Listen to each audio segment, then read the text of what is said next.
The following is an excerpt of the Culture Creature podcast. You can find links to the full episode in the description of this YouTube video. I'm Dan Redding, and in this clip you'll hear me talking with Ned Russin. Can we talk about Title Fight a little bit? Yeah, sure. Cool. So, what have you guys been up to, since Hyperview? After Hyperview came out, we did a couple tours. Mm-hmm. And Have you been in the studio? No. Okay. No, we've not. Okay.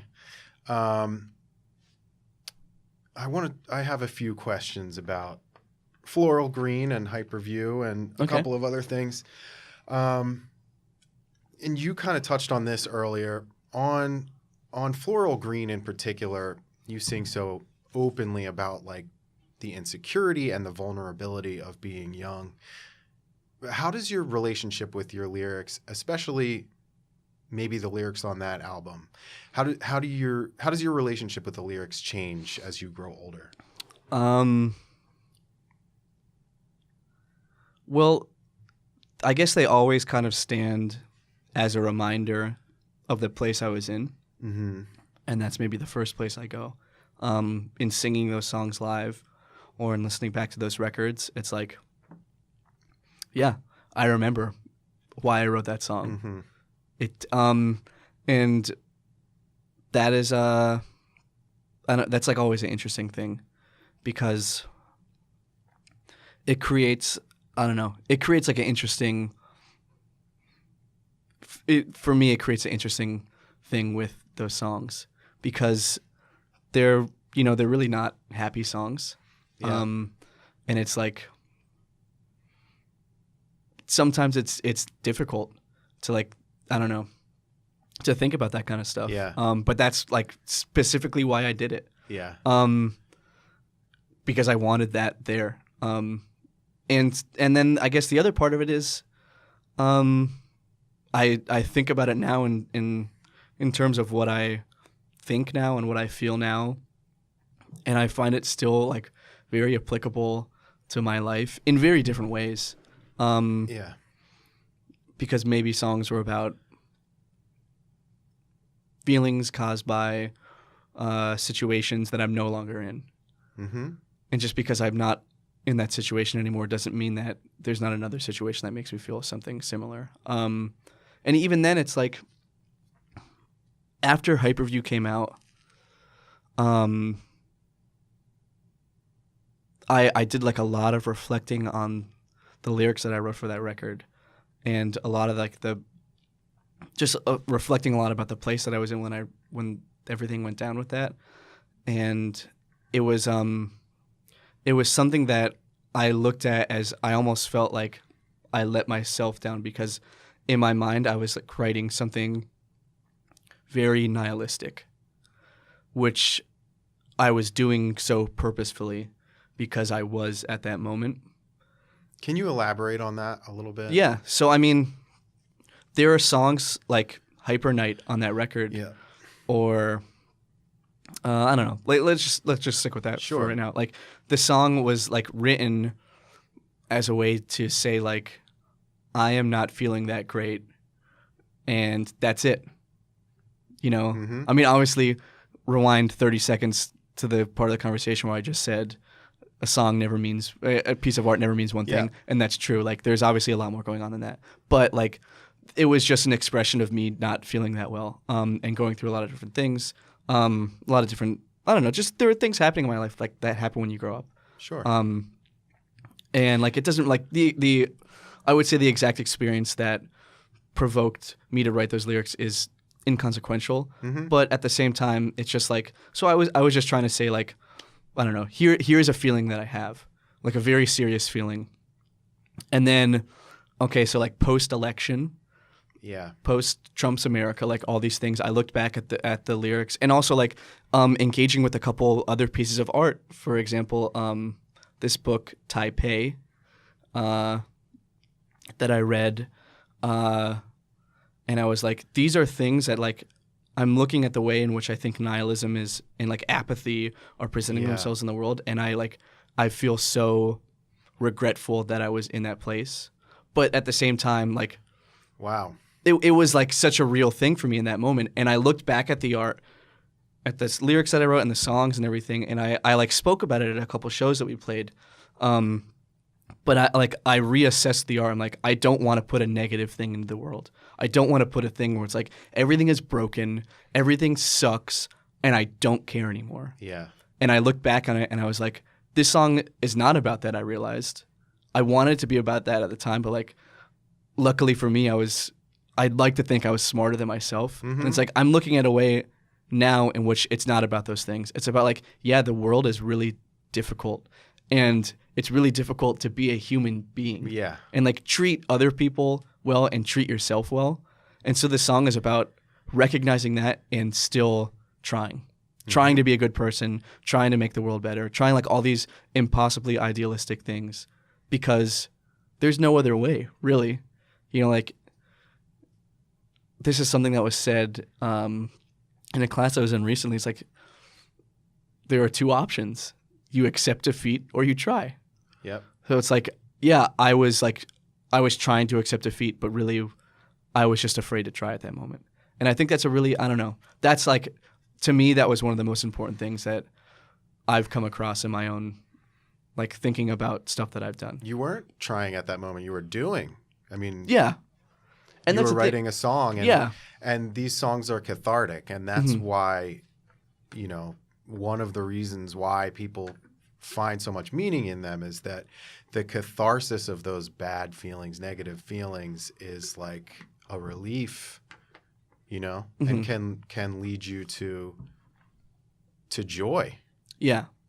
So that's it is that. It's like when you're in a place like that, you want to believe that everything is kind of permanent and stuck in that place, and you're putting down these feelings or talking about these feelings because this is how I felt, at least. It's like in my mind, like it's cementing the fact that it is this way. But in doing so, you realize that it doesn't have to be. So I don't know. That was a really like important realization that I had, and that came from reflecting on a song that I wrote, whatever, not even that long prior. Yeah. So I guess and the fact that any song could like have that much room for the relationship to change even over a few years. I don't know. I think can be the mark of good songwriting, that it's like a prism, and depending on when you look at it or listen to it, you might be seeing a different reflection reflected back at you, right? Yeah. And I think a lot of people talk about records or anything like aging well, you know? Mm-hmm. And it's kind of impossible to predict. And that shouldn't be I don't think that should be what's on the mind of a person creating anything. Mm-hmm. But if you're just doing something that you care about and you believe in, there should be some space there that it could be looked at differently, and it could be, I don't know, it could continue to be looked at differently as well. Yeah. So it's like, I don't know, it's such a lofty goal to be like, I want to write a record that is like going to continue to be listened to in like 5 years or 10 years. Like, I don't know. I don't think you should do that. That's like silly. You should write a record that you want to listen to at that moment, that is like expressing things that you're feeling at that time. And then if it is, I don't know, if it's done the right way, then it can, I don't know, it can continue to be looked at, I guess. Yeah, that's almost something that you can't plan. Yeah.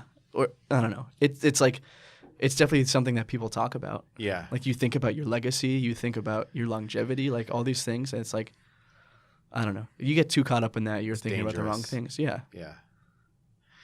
There is a theme that I think I noticed that I've been really curious to ask you about, and it's the theme of superstitious symbolism and superstition in title fight songs. Mm-hmm. You've got songs that include references to lucky numbers, black cats, a jinx, and superstitious behavior like holding your breath through a tunnel. Mm-hmm. Have you ever noticed this theme? Yeah. Is that intentional? Well, the thing is, you're referencing a couple songs that I sing and a couple songs that Jamie sings and Yes. a couple songs that Shane has written lyrics for, who also plays guitar in Title Fight. So these are like, it's like we never sit down and talk about like, I'm writing a song with like these ideas. What are you writing a song about? Like we've never had that conversation, but it just, I think our shared interest and like our shared experience has like brought those things together. And I think for me, in my experience, like I write those things because I don't believe them. Like I've tried to like rid superstition from my life. I can't speak for Jamie or Shane and their lyrics, but like, yeah, it's a like. So is it a catharsis of singing and writing about them so that you can like get them out? It's almost a. I don't think so. I think it's more a thing of like. This is a thing you do when you have no other option. So like 27, for example, it's a song about my father. Mm-hmm. His lucky number is 27. Mm-hmm. He was born on the 27th, got married on the 27th. Our house number is 26, which is one away from 27. So that's like pretty close. You know, like he says he always sees 27. So it's like, what can you do in a moment when your father is on like, you know, on an operating room table with his stomach opened up? Like there's nothing you can do other than resort to like thinking about some superstition. Mm-hmm. To me, like that's what it's about. It's like, I'm not a superstitious person. At least I try not to be. I stopped saying like, you know, we would, for example, like in the van, we'd be on the road and be like, I wouldn't say, I can't believe there's no traffic, because I'd be afraid me saying that would cause traffic to occur. It's a jinx. Yeah. And it's like, I stopped doing that. It's like, I'll say it and I'm like, wow, I can't, like, I'll say things. But in those times when like you have no other choice, it's like, I'm going to resort to saying, like thinking about 27 because like maybe this will help. It's like, I don't know. That's it's a last resort. Yeah. That's where that comes from for me. My grandfather was very superstitious, and I actually like view superstition with some affection and nostalgia because of him. Mm-hmm. And it's funny how that kind of behavior can be like passed down. Yeah. You know? It is kind of its own like culture. Yeah. You know? Because I know there are things in my family. They're not superstitions, but there are traditions in my family that are like so, I think, outlandish. Mm-hmm. But, can you name one? Yeah. On one holiday, my great-grandfather, my paternal great-grandfather came over from Russia, and he brought like a salt rock, and we licked the salt and we put it on our forehead. Wow. You know, like that's weird, right? Yeah, but it's cool. Yeah, but like to me, like I look at that like so, I don't know, with such affection, because it's like, this is, like it's silly, but like I get it. And it's like, to me, that's like what superstition is. It's like, yeah, there are obvious ones, and like that's a lot of the stuff in the songs, like black cats and jinxes. These are things that anyone can relate to. But then like, I don't know, certain things that are passed down through family or through whatever, like, I don't know, whatever culture you're in. Like I think that's like a really interesting tell about, I don't know, who you are and how you think. So wait, what was the salt rock? The salt rock. What is it supposed to do? It's just good luck? I mean, it's like a blessing almost. Yeah. You bless yourself with it. Yeah. But it's like, I don't know why the salt has the power, you know? Yeah. But well, is it like from the Russia like homeland? Yeah, but I don't think it's like not like a holy salt rock. Maybe it's probably been blessed knowing my family. Yeah. But it's like, it's not like this is like from the whatever, from this church. Gotcha. It's like, I think it's just like salt rock. Mm-hmm. I don't know. Mm-hmm. I'll have to look into that. What about the Iram Shrine? Yeah. That's another Title Fight lyric, and I Googled it, and I saw some dudes wearing some hats. Yeah, but I still Shriners. was like, what is this? Is that not a national thing? It may be. I'm not familiar. What can you tell me about it? The Shriners are, I don't even know what to call them. I don't want to call them a cult. They're think not they call it a cult. fraternity. Fraternity, that's a great word, yeah. They're a fraternity. Mm-hmm. It's like a club that you are a member of. It's mostly older gentlemen. Yeah. And they do like they have like a children's hospital, and they have like they do a lot of charitable work, but they also like have in our area in northeastern Pennsylvania, they have like a golf course and like a kind of like country club and stuff. But it's just this weird local thing where, I don't know, they wear fezzes. They do. They put on a circus in town. They're like everybody knows cool. them, but Jamie's dad is a Shriner or his grandfather or something. Like I don't know. Like everybody knows someone, or at least knows what they are. Yeah. You know, it's just a kind of a weird thing. But the Iram Shrine reference is like there are also a lot of like funeral luncheons at the like at the Iram Shrine Country Club and stuff like that. And it's like it's just a weird thing because it's associated so much with like strange local culture, and it's associated with like very dark times in people's lives. Yeah. Like I don't know, you see Shriners like at the parade, and you see them like at the funeral, and that's such a weird thing, you know? I don't know. I mean, they live normal lives. Like I guess you see them elsewhere, but they're not wearing their fezzes. Then you can't like point them out as a Shriner. I know. I would maybe sign up just for the fez. Yeah, it's pretty sweet. Yeah, tried one on once. Really? They're pretty nice. You know you're gonna join someday.